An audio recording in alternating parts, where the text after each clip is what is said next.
back at it. I didn't know it was recording. I guess it just does it on its damn own now, which I think is a little weird. You know, it's all good. It must be like some kind of clip, or like I say, I'm still scratching the damn surface with this. Y'all, I always tell you, I'm not the most technical person. I was just a lot more technical than a lot of the people I grew up with and was around. But, you know, I had to do a lot of reflection, and I had to really, really think about the last decade as far as me and tech. And I did a lot of soul searching. And while I was, you know, finding people work and doing all this kind of stuff like that, and, you know, and really coming up with a framework of so-called how to get into the game,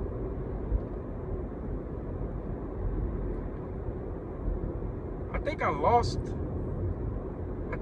a part of me during that process, in terms of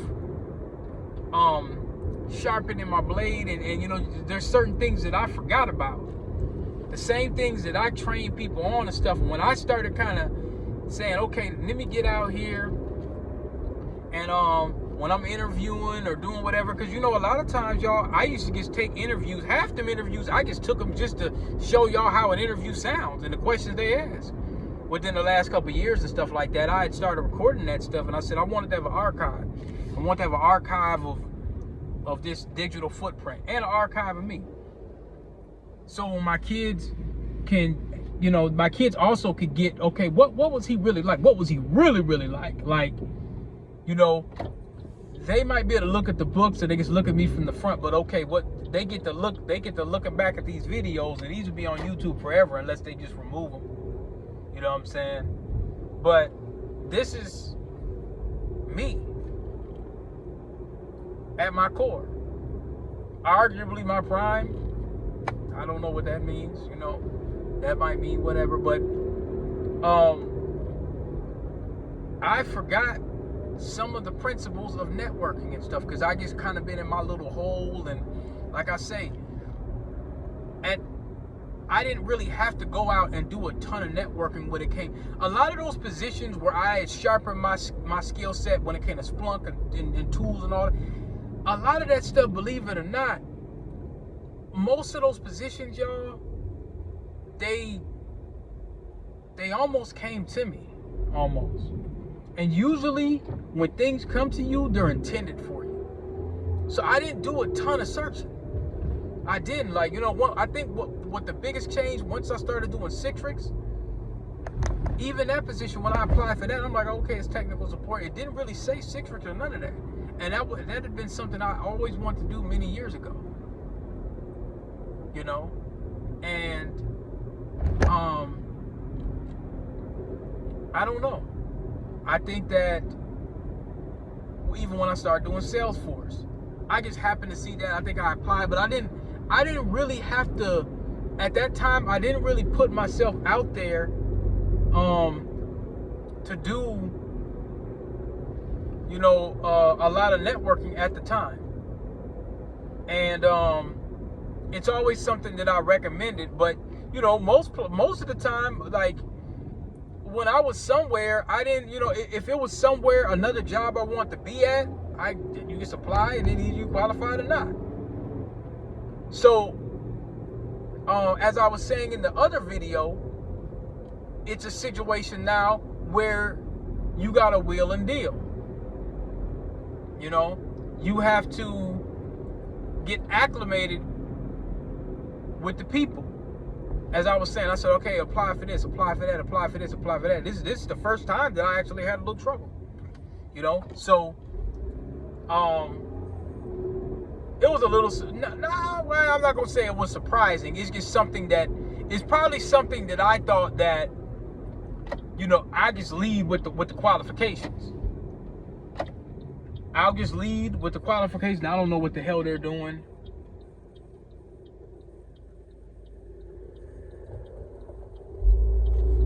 Yeah, they didn't have their signal on for a while, so I didn't really know what was going on. Yeah, I just thought I could just lead with the qualifications. That's how I've always kind of done it. And there's more than one way to skin a cat. You know? Another piece of conversation that came up was, and I think that's the key. Like, okay, how do you get in tune with the hiring manager? You got to find out who they are. Some people may not know who they are. You got to find out who they are. But here's another thing for me. If a person knows who that person is, and I already don't really talk to them, or, okay, here's a prime example. I don't talk a whole lot. I'll say what needs to be said. I'll join in, whatever the case may be.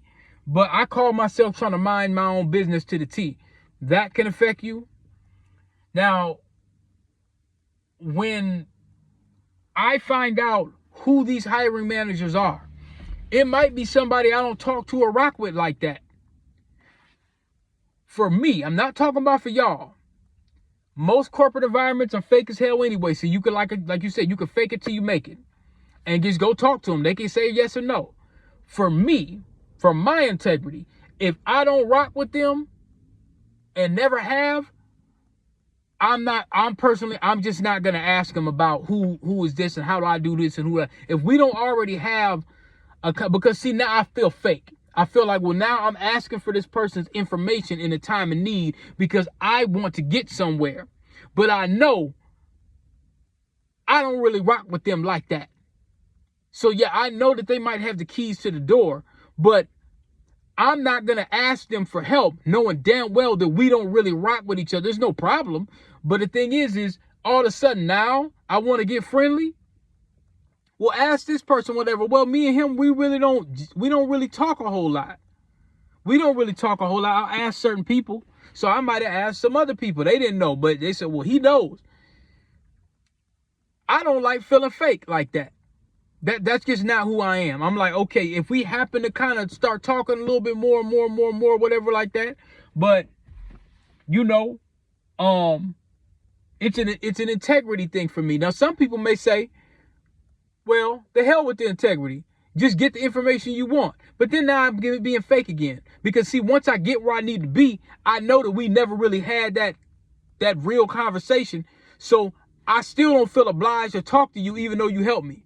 Because I feel like I'm being fake now. I was fake before I got the information to ask you that. And then now once I got the information and it got me where I needed to be, we still don't do a whole ton of conversation anyway. So I feel like I'm being a salamander. Those are what I coined amphibious assault tactics. I feel like I'm being a slimy ass nigga doing something like that. So for me, I'd rather suffer just not having that information. I would. I don't feel good about that. I don't feel good about that at all. So I'll just have to find another way. So here's some thoughts that I had, and I'll close out under the 10 minutes. Start hanging around the areas where those managers could be at, and you could volunteer for certain things that might put you in those areas. Or like you said, there could be meetings, and it could be like, so like it's a personality game. They're not looking at, now me and you, logically speaking, we're looking like, okay, I got what's needed. I'm already in the building, but I got what's needed. That's not how that environment works. Some environments like, okay, well, he got it. Let's talk to him. That's how some environments, Wells Fargo's like that. You see, other places are different. They want more of a personable thing. And at first I'm kind of, I struggle with that real heavy because like I say, I don't really want to do a whole lot of talking. I just want to get to work. That's not how that works. That's something that I had to realize. That's not how that environment works. And there's other places. JP Morgan might be like that. Why? Because, and I'm going to tell you why I think, this is my theory. I don't know. This is my theory. They are based on relationships. So if you're dealing with financial institutions, banking, their word is based on their ethics and their bond. If they say they're going to do something with one of their clients or whatever, that client is spending a lot of money and investing in this company. They expect a relationship. Because me as a client, I was listening to I was having a conversation with one guy one day, and they said, well, this group over here only deals with people that only got a ticket or above. They not gonna have nothing to say to you. They not even gonna do business with you, let alone you ain't even gonna be in contact with those folks unless you got a ticket. If you got a meal ticket, then you could talk to them about investments and stuff like that. They're not gonna talk to you at all if you don't have at least a ticket, at least. So that means if I'm the client and I got a ticket, I'm expecting a certain level of service. It's my money. I have a ticket. I don't have to invest it with you. So you're going to get a certain amount of service that they guarantee. So that company is based on relationships, which reality, if you think about when they say the music industry and all that kind of stuff, relationships, who you know. There's some folks that don't know a damn thing, ain't got a lick of talent, but they met the right people that put them in rooms with the right people. It ain't because they had a lot of talent. They just liked who you was. You met the right person. You meet a certain person, and that person could change your life in a matter of 60 damn seconds. Hey man, this my man over here. I like him. Hey, send him over, get him with him. Talk to him. Well, what does he do? Well, I do Tootsie Roll artwork. What? Never heard of that? Talk to him. He plasters you on social media, get you 1 million followers or something. There you go. Or something like that. Relationships. It's all relationships, and managing relationships.